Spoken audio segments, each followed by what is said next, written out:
Hello, welcome back. This is Heather with Creativity by Heather BE.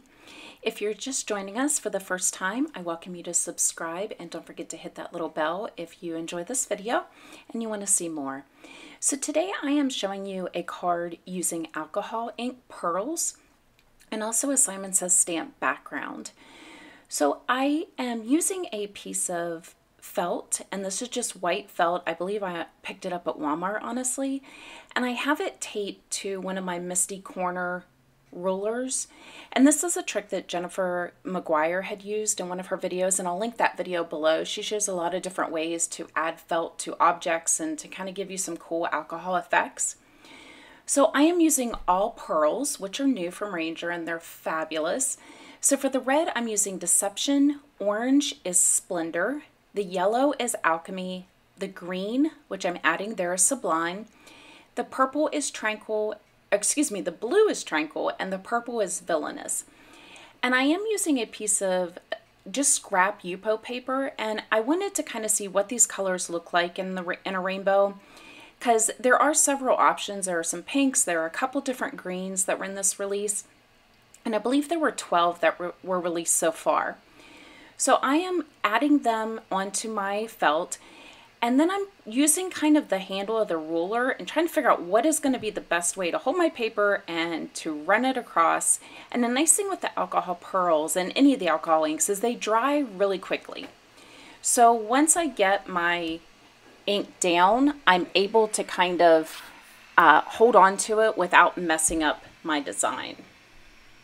So there you can see, and you can see that gorgeous pearl that you get. So now I'm going to actually use my card panel, and this is Yupo paper that I'm using, which is a plastic paper, and that's gonna come into play when I show you the heat embossing on it. So I'm just going through and adding my colors again, and this time I'm going to kind of start at an angle when I add my ink onto my paper, and this will allow me to kind of give a little bit of a diagonal effect. And you can see as I put the ink down, and I can see where the colors are, so I'm able to kind of line it up and make sure that I've got, you know, the reds are going on top of the reds, and you can see here I'm going to flip it around so I can get a little bit more coverage on that other side, but I'm going to have to flip my tool around, and I'm just lining up those colors and moving them down.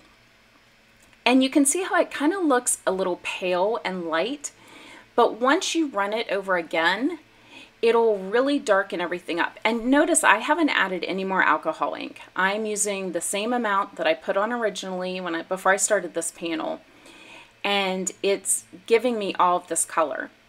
So I've got that stripe in my red, which is not a problem because I'm going to take my little tool and just run it right over it again. And I'm also going to go over those other rainbows just to give them a little bit more of a vivid color. So I'm running those through. And I am using purple tape to hold this. And as always, all of the products I've used will be linked below. And there you can see we've got this gorgeous rainbow, and I love how it kind of looks organic. It's not perfect, and you get that lovely pearl shimmer. So I've used my anti-static heat tool, my anti-static powder bag, and I'm going to put this into my Misty stamping tool because I want to make sure if I don't get a good impression that I can go back in and add it again. So I am using the Simon Says Stamp Outline Butterflies rubber background stamp. This is from their latest release, and it's so gorgeous. It's just random butterflies, and you could use different sections of this. I just love this background stamp. And in order to do this in a Misty, don't forget you do need to take out your pad or whatever you use in there because this is a rubber cling stamp. And I'm going to heat set the butterflies with Brutus Monroe Alabaster white embossing powder, and I'm using my Brutus Monroe clear embossing ink to ink up my stamp. And I am going to very heavily coat this, and I actually had just re-inked my clear embossing ink, so it's really juicy and ready to go, and I actually only needed to do one impression on this, which was great. So I'm just pushing that down really well, making sure I get a good impression all over my card base, and I'm going to pick it up, and you can kind of see a little bit as the camera catches it here in a moment, that you can see, there it is, that you can kind of see where the embossing ink is. So I'm going to gently peel that off, and typically I would use a repositionable tape, but I ran out. So I was using my actual adhesive for that. So I got my coffee filter, which is typically what I do my embossing in, but for this one, the panel was large enough and my container I had my white alabaster in was large enough that I'm just going to do it over the container. And if I get a little bit outside, I just use a Swiffer cloth, and it pulls it right up. The static picks up all that embossing powder. It's the easiest way to clean up embossing powder when you make a mess. So there you can see I've almost got the entire panel covered with the alabaster embossing powder. And so while I'm doing this, my Wagner heat gun is getting really hot next to me. You want to have a really, really hot heat gun. And you can see it looks like I'm kind of taking it off and doing something off camera, but I'm not. I'm just touching it and then pulling it aside, because remember, this is a plastic paper. So you have to be extremely careful whenever you're heat embossing on it. It can be done, as you're going to see here, but you have to be really careful. And it will curl up a little bit on me on one of the corners, which I was going to cut this panel down, so I wasn't really too concerned about it. And another trick that I'm going to do, you can see how kind of folded up it is, and I'm going to run it through my Big Shot machine, just with this and the plates, and I did put the metal shim in it, and it flattens it right back out. I'm also going to use my Nuvo Surface Sweep brush just to kind of clean off and make sure I've got everything, no loose powder or anything sitting on top of it. And I'm going to cut this panel down. And once I have the panel cut down, I decided I wanted to use the Happy Birthday sentiment from the Simon Says Stamp birthday numbers set. And this is a really pretty cursive font. And so I thought it would look great with the butterflies and that rainbow. And to cut my sentiment, I am using the My Favorite Things Essential Slant Sentiment Strips.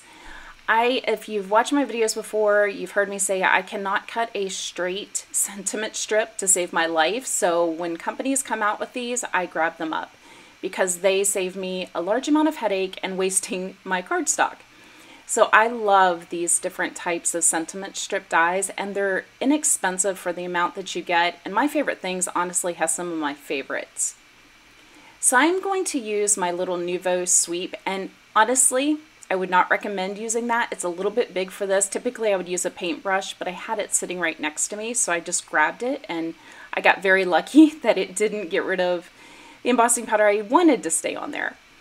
So I'm just heat setting this, and then I'm going to place my die on, and I'm kind of trying to position it to figure out how far over I want it to go on my card. And I'm going to run that through my Big Shot machine. And then my sentiment is done. So really all that's left is to add my panel onto the card base. And I decided that I wanted to use a black card base. I really wanted those butterflies and that rainbow to pop. So I am using Raven cardstock from Brutus Monroe, and that is also the same cardstock that I used for my sentiment there. And to adhere this down, I'm actually going to use some of the Gina K black foam tape, and this is in a 3/8 inch. And I had bought this a while ago, but I had never used it. And I didn't want a white tape to show, and I didn't have any black fun foam, so I decided to give this a try. And this tape is so sticky. And once I get the panel on, I'm going to show you, it worked wonderful, because you can't tell when I tip the card and show you that there's even really any dimension from looking at it. Now, if you have the card in your hand, you can definitely tell. But that black foam tape on that black cardstock, it worked wonderful. I was sold. So anytime I have a darker panel, I will definitely be using this foam tape. And it's extremely sticky. It was easy to get the papers off. I didn't have any problems with that. And I had to be honest, I'm a 3M foam tape girl. I just have not found anything that I like better than that, but I really love this black foam tape. So I'm going to position my panels onto the black cardstock.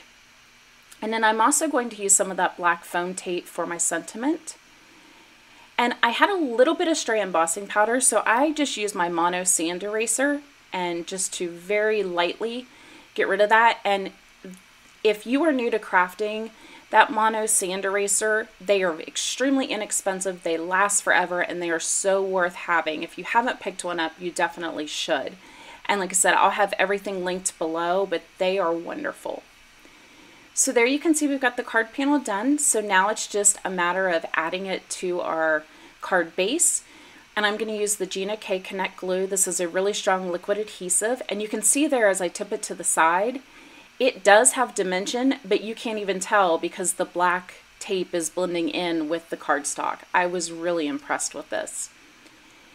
The card panel that I'm using is Neenah 110 Pound Solar White. That is the card panels that I use. If I'm using a white one, that is the panel that I use. I have them pre-cut. I take them to Kinko's when I get a ream, and they cut them very inexpensive.